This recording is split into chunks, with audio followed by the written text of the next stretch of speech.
You are listening to the Partner Up podcast by Welcome to Bundaberg. In this series, you will hear from community leaders who are kicking big collaborative working together goals. We will highlight the successful partnerships, shedding light on the positive impact they have had on both businesses and the community.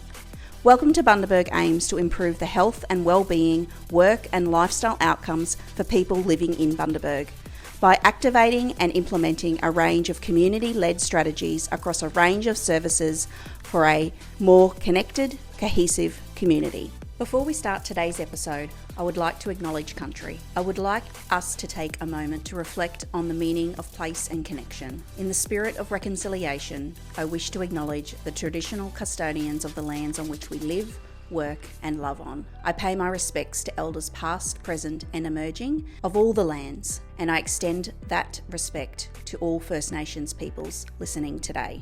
Let's go. So today we're joined by Nancy from Impact Community Services. Thanks for joining us today, Nancy. And I'm really excited because you're here to talk to us about the new Bundaberg Community Hub, which I believe has just only in the last few days had the endorsement of the community who have selected its name. And I'm going to leave that up to you to tell us all about. But tell us about the overall, what is the Bundaberg Community Hub and what does it mean for the Bundaberg community? And really appreciate the opportunity to be able to talk more about this place-based and community-informed initiative.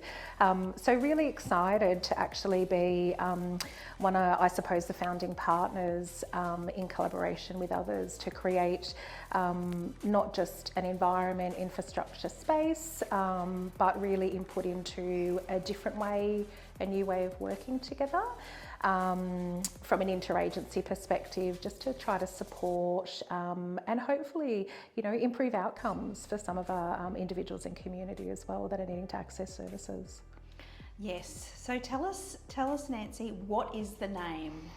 Yes, so drum roll, we went out to community vote and got some really fantastic engagement, and it was absolutely a bit of a landslide in favour of the Nest.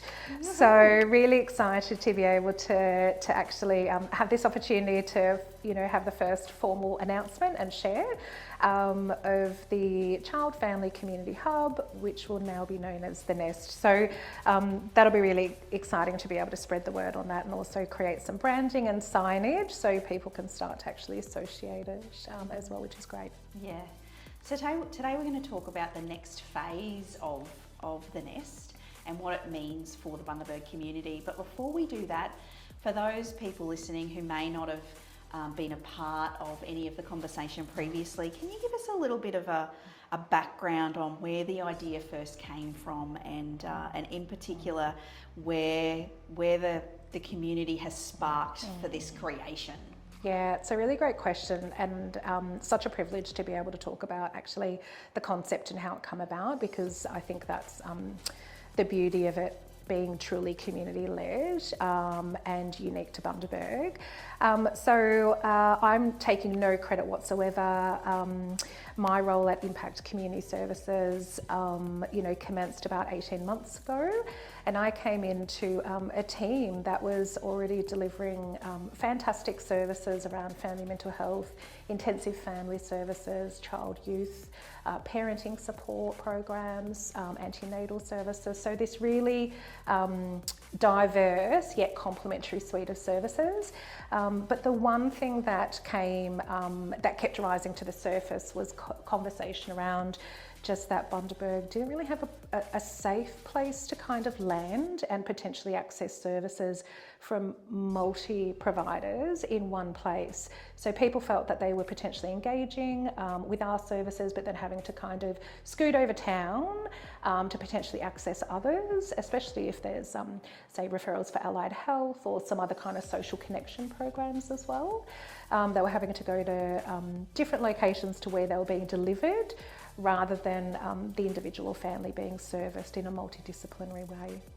So that was really our call to action, I think, about exploring what that looked like. And as I mentioned earlier, it was really around kind of identifying the common services, I suppose, or the most needed services. We've got that via consumer feedback via our programs, by network meetings and engaging with other agencies and providers around what are they seeing, hearing in their space as well. So yeah, this initiative has absolutely been truly community informed and led, and we've just been fortunate enough to try to bring it to life in some kind of context. Yeah. I think you're right. It really has been a development that's come from the community and the voices of the people living and working in the community and where they've seen the gaps and the needs.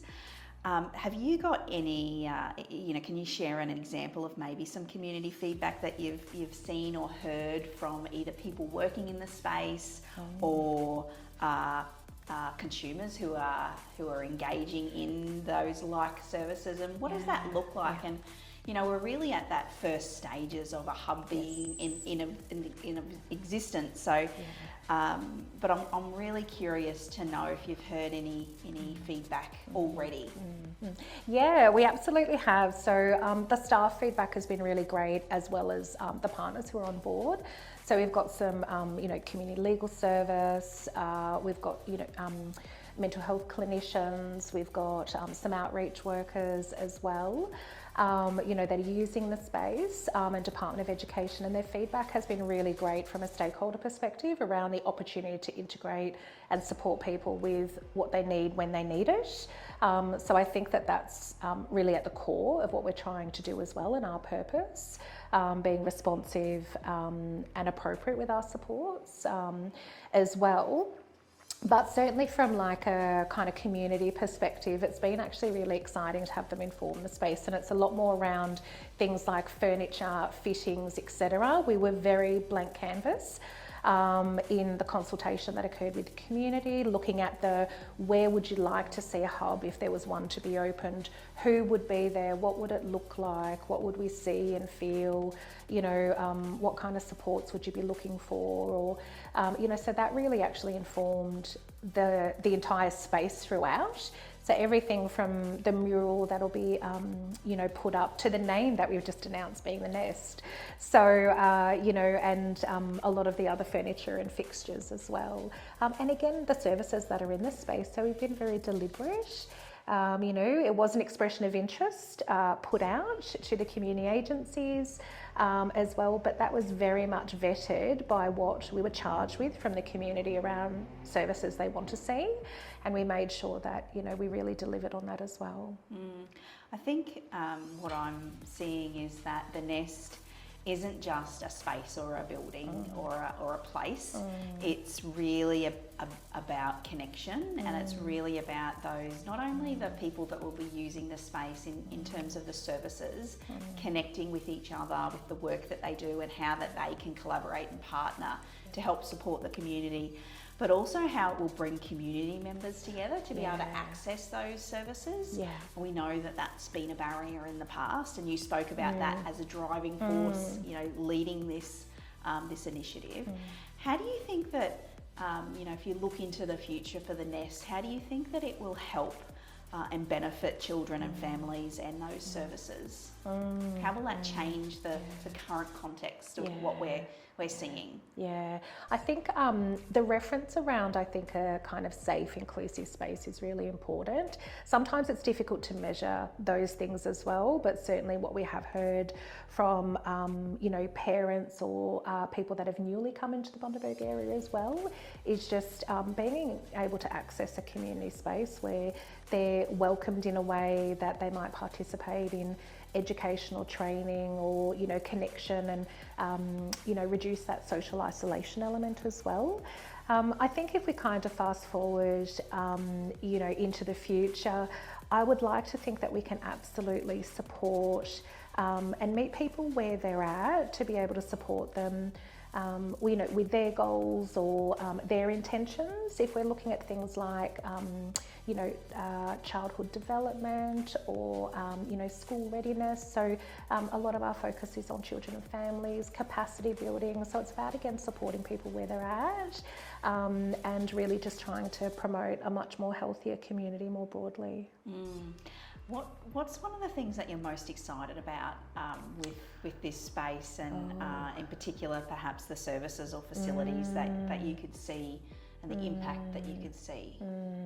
That's such a great question, and I've got so many competing exciting things actually that I'm kind of like, oh, if I had to clutch at one, and I'm a bit torn, so I'm gonna try my luck and sneak two in. So I've got on equal par, absolutely first and foremost, improved outcomes for community, and as I mentioned, the measure around that is really up to the individual, what they determine to be an improvement in their circumstances or their life, or connecting and feeling empowered.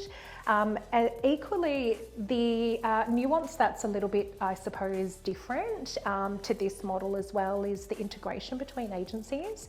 So that's really exciting. I've done some work in health system strengthening and some studies in that area. So this really speaks to the evidence out there, not just around co-location or multidisciplinary support, but it's actually how agencies work together, uplift each other in regards to workforce and training. And like I said, we're just better equipped across sectors as well to be able to support the consumer that's coming through the door. And I think that there's a lot to be said for that modelling. And I think it's really powerful and actually going to be able to support those improved outcomes. So that's exciting. We've done a lot of research to date, as I mentioned. We've looked at some of the models. We've then looked at the feedback locally. How does that inform what we do, to complement the research or validate it as well. There's some really great already existing child family hubs as well, across the national footprint. So looking at, those models, what's worked well, what hasn't, some of the shared learnings. So it's been a very thoughtful process. It feels like it's been an absolute sprint, and we've got here really quickly with a lot of enthusiasm and a lot of momentum. But it's been really exciting and really fantastic to also just walk alongside communities. So, we've got sort of doors opened with a recent, soft launch, but really the space is going to continue to be informed by community that are using it. Yeah, and I think there's a few things there that you touched on that I'm also excited about. I think that integrated service model between organisations and services is a really exciting space, because the potential outcomes that can deliver not only for organisations and services but also the community is really important, and we know that the evidence is out there to support that type of model and the way of working, and so that's a really exciting part, and how this project, I think, aligns with those other frameworks around the National Family and Child Hub Network, ARACE, the Thriving Queensland Kids space, and all the great work that they're doing. I see there's so many alignments across this space, and so really tapping into what's already existing. What does that mean for the Bundaberg community, and how can we deliver something that fits within the evidence but is also speaking like a true place-based approach? So that's a really exciting part about the nest. Absolutely, it is, Gail. And I think for me as well, it's really around, I think, hearing and seeing now recognition that oftentimes, someone's presenting to a service, but it's not just the one thing and they're potentially needing support with. If we're looking at holistically or the dynamic of what's going on in their life, they may be seeking some mental health supports, or they may be new to the area, but then, being able to work alongside housing to be able to support them or identify that, or any kind of legal support or advice they might need as well. And then just, engaging in schools and, like I said, just really being able to support them, more holistically. I think that's really exciting and really, really great thinking, as well. Yeah, I think, for me, I've been a part of those conversations and talking with the community, and I really see this, the nest, as a place for supporting belonging in Bundaberg, and how it will contribute to people feeling like they that Bundaberg's their place, and that they know where to find support and access supports if they need it. And that's really about connection. And when you're going through challenging times, connection is a really important part of how you respond and how you seek out help. Do you think that there'll be opportunities for community events or formal or informal gatherings to be hosted in this space, and what does that look like? Yeah, absolutely. I think that, again, if we kind of, cast our mind to future, there's absolutely opportunity for that. I'd like to see, very much the community claim the space, as well. And I think that events, functions, workshops, like I said, the focus really is around that, community resilience, social connection, belonging. It's a lot of the services are really focused more on that early intervention prevention. So this is, I suppose, just a way we can provide wraparound supports before people potentially escalate, into crisis or need, or develop some more complex kind of concerns as well. So I absolutely see that space and being used for those community initiatives. And I'm just thinking of a recent conversation I had where we've got a workforce of aged care volunteers at Impact Community Services, and there's been an expression of interest to host some of their functions in the space, and we're looking at how we can coincide that with the play groups that'll be facilitated there, and just kind of create this environment where there might be some of that connection across generations as well.